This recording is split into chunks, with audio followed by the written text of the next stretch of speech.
Selamat berjumpa kembali dalam pembelajaran kita hari ini. Harapan saya kita selalu sehat, kuat, dan diberkati Tuhan. Tema pembelajaran kita hari ini, cara mengatur waktu bekerja pada masa pandemi virus corona.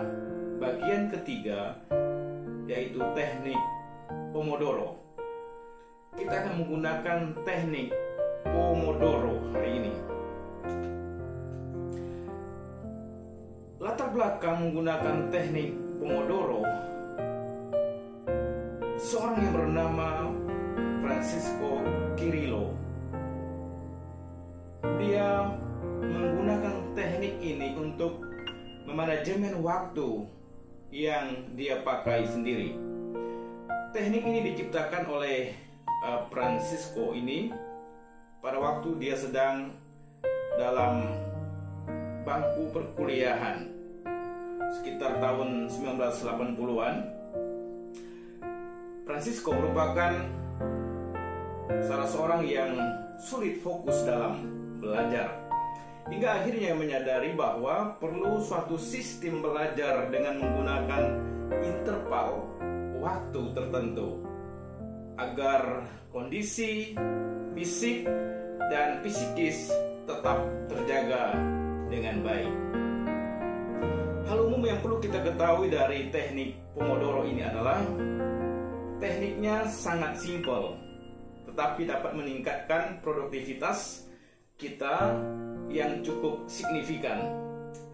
Kita hanya memerlukan sebuah timer.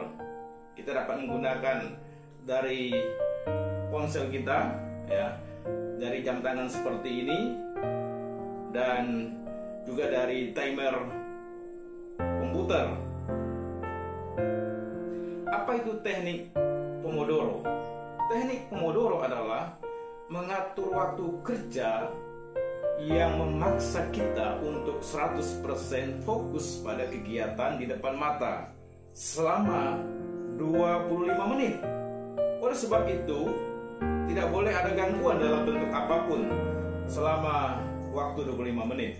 Jika ada gangguan dan kita berhenti barang semenit pun, maka kita harus mengulang lagi sesi tersebut dari awal. Bagaimana memulainya?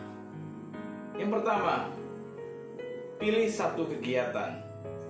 Yang kedua, atur timer untuk 25 menit ke depan. Yang ketiga, lakukan kegiatan tersebut tanpa gangguan hingga timer kita berakhir. Yang keempat, istirahat sejenak sekitar 5 menit. Yang kelima, atur lagi untuk 25 menit ke depannya. Lalu yang keenam, lanjutkan kegiatan tersebut atau pilih kegiatan baru lainnya jika 25 menit yang sudah kita lewati pekerjaannya sudah selesai. Yang ketujuh, pilih satu kegiatan baru lagi kalau tadi sudah selesai. Kemudian ke-8, ulangi proses di atas hingga 4 sesi sama dengan 100 menit atau 1 jam 40 menit. Kemudian ambil istirahat panjang 15 sampai 30 menit. Ulangi lagi teknik Pomodoro di atas sesuai kebutuhan kita pada hari tersebut. Seperti itu langkah-langkah untuk kita menentukan teknik Pomodoro pada satu hari. Ada beberapa tips tambahan teknik Pomodoro ini. Yang pertama, supaya kita bisa lebih maksimal, maka yang pertama adalah memberitahukan agenda kita kepada orang rumah.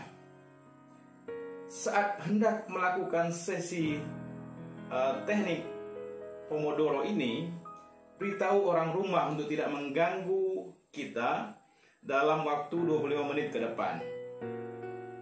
Cara ini sepertinya sangat sederhana, tetapi banyak orang melewatkannya sehingga karena tidak diberitahukan, ada gangguan dari orang di rumah sehingga akhirnya tidak fokus dan dia harus mengulangi kembali sesi tersebut. Hal yang kedua, melakukan hal yang tidak berkaitan dengan pekerjaan saat istirahat. Jadi waktu kita istirahat, betul-betul kita fokus istirahat. Kita rileks sejenak. Mungkin juga kita minum kopi atau minum teh atau makan makanan yang ringan lainnya. Ada waktu istirahat dan kita tidak fokus pada pekerjaan yang tadi kita seharusnya selesaikan. Kita ada pada situasi istirahat. Lalu yang ketiga, sesi fokus 90 menit. Saudara, tubuh manusia mempunyai siklus yang bernama ultradian rhythm. Artinya, siklus di mana tubuh dan pikiran kita beroperasi selama maksimal 90-120 menit. Setelah itu, kita akan merasa kelelahan dan harus istirahat sebelum siklus tersebut terjadi. Jadi, artinya bahwa kita dapat memanfaatkan waktu ini sebagai cara mengatur waktu ketika kita bekerja dari rumah. Cara simpelnya adalah bekerjalah non-stop selama 90 menit atau 1,5 jam, kemudian istirahat sekitar 20-30 menit, lalu kita ulangi lagi pekerjaan sampai jam kerja kita berakhir. Perlu kita pahami, memang kita banyak beristirahat dalam sehari dengan metode ini, tetapi kemungkinan besar kita akan jauh lebih produktif dalam sesi fokus 90 menit dibandingkan dengan bekerja seharian. Sebab bekerja non-stop seharian membuat tubuh dan pikiran kita mungkin terlalu capek dan lelah, dan sepertinya ada pemaksaan dari fisik, dari pikiran kita untuk bekerja. Tapi dengan waktu yang maksimal bekerja dan ada waktu juga yang maksimal untuk kita istirahat, membuat tubuh dan pikiran kita akan lebih optimal. Saudara sekalian, saya ingin katakan bahwa cara mengatur waktu kerja agar dapat produktif selama kita bekerja dari rumah memang dapat dikatakan mudah karena kita yang mengaturnya, tetapi juga sulit karena kita juga yang nanti tidak bisa mengerjakannya. Namun dengan beberapa metode yang sudah saya sampaikan baik hari ini bahkan di video sebelumnya, semoga dapat membantu kita untuk mencapai tingkat produktivitas yang setara atau bahkan lebih baik daripada saat bekerja di kantor atau di tempat kita bekerja.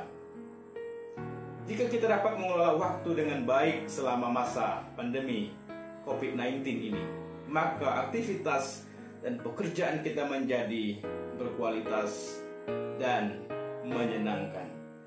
Pekerjaan kita menjadi berkualitas dan menyenangkan. Kiranya Tuhan memberkati pembelajaran kita hari ini. Amin.